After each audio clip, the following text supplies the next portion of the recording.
How to switch multiple accounts in Snapchat. Hello everyone, welcome to this channel. I'm Emily and I'm here to help you out today. So without any delay, let's get started.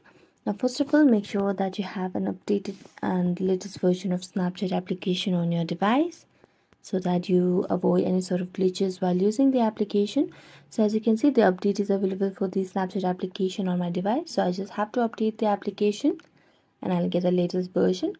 After updating, what you need to do is just go to the Snapchat application on your device and make sure that you're logged in. Now, to switch the multiple accounts, what you have to do is just tap on your profile at the top left corner of the screen. Then tap on the settings icon, then scroll down and you'll be able to see the option of logout over here.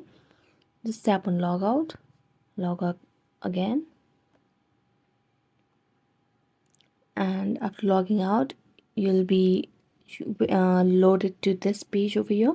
Here you can see the option of switch account at the bottom right corner of the screen. Also, if not, you can just swipe and you can see different options over here of your accounts. So you can just tap on any other accounts and you'll be able to log into that account and switch accounts.